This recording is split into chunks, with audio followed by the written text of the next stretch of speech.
사울은 이 다윗이 가는 곳곳마다 쫓아다녔습니다. 어떻게 하면 다윗을 잡아 죽일까 하는 그 생각으로 아마도 하루하루를 살았던 것은 아닐까, 그렇게 생각이 됩니다. 어쩌면 그에게 이 다윗을 쫓아다니는 것이 삶의 전부가 되었다 하더라도 이 과언이 아닐 정도로 지나친 부분이 분명 있었습니다. 그러다가 사울은 다윗에게 죽임을 당할 뻔한 적도 있었습니다. 그러나 다윗은 기회가 있었음에도 불구하고 사울을 죽이지 않았습니다. 오히려 사울의 옷깃을 벤 것에 대해 죄책감을 가지고 있었습니다. 다윗에게 죽을 뻔한 이 사울은 다시는 쫓아다니지 않겠다, 그 자리에서 이 다윗에게 맹세를 합니다. 그러나 그는 그만둘 수가 없었습니다. 이미 그의 몸과 마음은 이렇게 죄의 습성에 젖어들었기 때문에 이것을 그만둘 수가 없었다라는 것입니다. 예전에는 이 바로 잡을 수 있는 때가 있었습니다. 그러나 그 때를 놓치고 나니 이제는 이것이 잘못된 일인 것인 줄 알면서도, 이것이 하나님 앞에서 죄가 되는 줄 알고 있음에도 불구하고 습관처럼 다윗을 죽이려고 따라다닌 것입니다. 그리고 이제는 그의 옆에는 이 부추기는 사람도 생겨났습니다. 1절의 말씀을 제가 읽겠습니다. 10사람이 기브아에 와서 사울에게 말하여 이르되 다윗이 광야 앞 하길라 산에 숨지 아니하였나이까 하매, 이 10이라는 이 동네는 이 헤브론으로부터 6km 정도 떨어진 지점에 있는 그 마을입니다. 이 마을이 유다 지파의 한 성읍이었는데 이곳에 있는 이 사람들이 기브아까지 와서 사울에게 이야기를 합니다. 다윗이 10광야에 있지 않느냐, 다윗을 잡아라 라고 옆에서 이야기를 하는 것입니다. 어쩌면 이미 그들도 사울처럼 이 악한 일에 물들어 있었던 것은 아닐까, 그렇게 생각하게 됩니다. 이 말을 들은 이 사울이 이 3,000명을 데리고 다윗이 있는 10광야로 내려가게 됩니다. 그 광야에는 하길라 산이라는 곳이 있는데 그곳에 진을 치고 잠시 쉬고 있었습니다.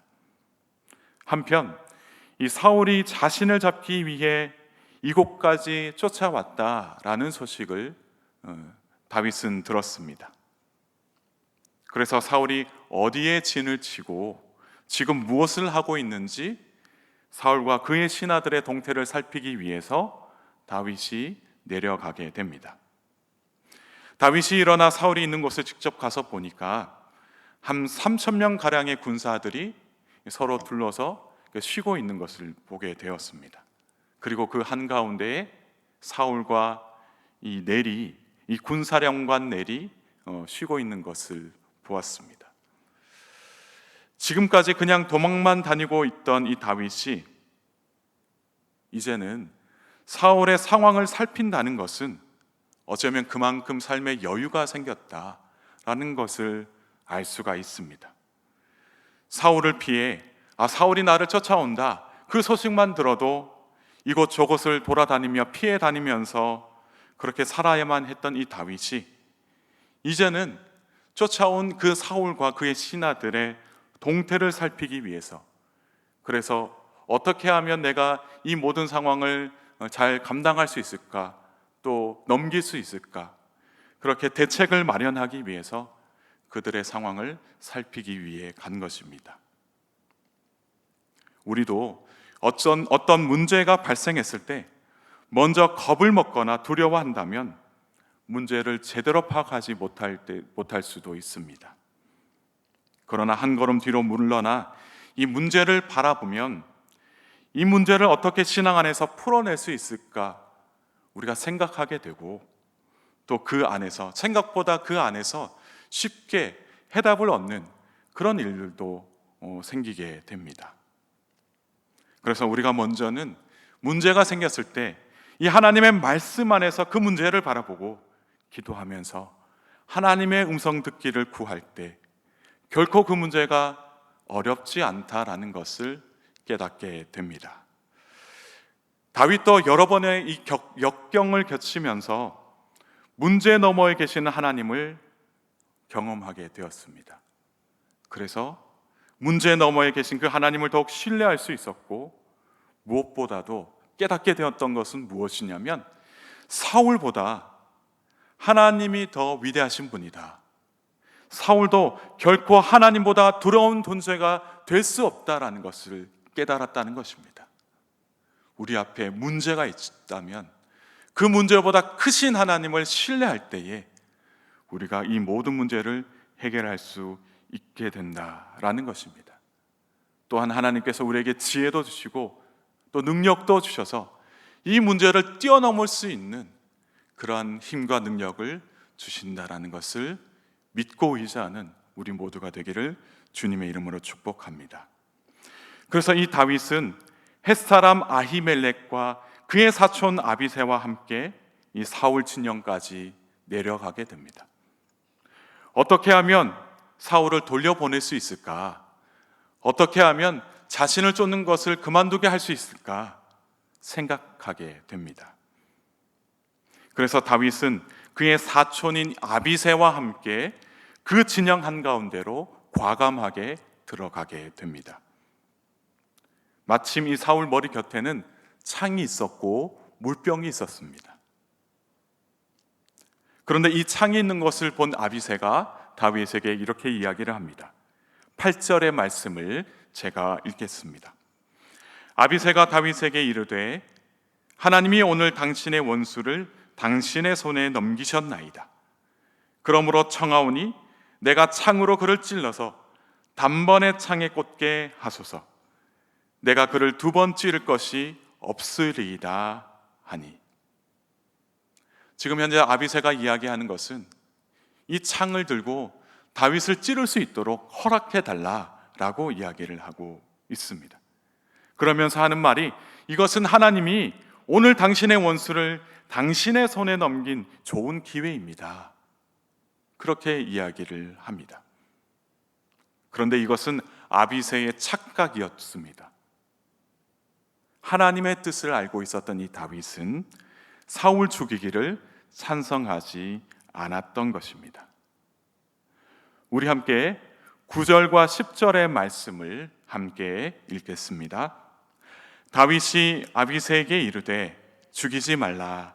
누구든지 손을 들어 여호와의 기름 부음 받은 자를 치면 죄가 없겠느냐 하고, 다윗이 또 이르되 여호와께서 살아계심을 두고 맹세하노니 여호와께서 그를 치시리니 혹은 죽을 날이 이르거나 또는 전장에 나가서 망하리라.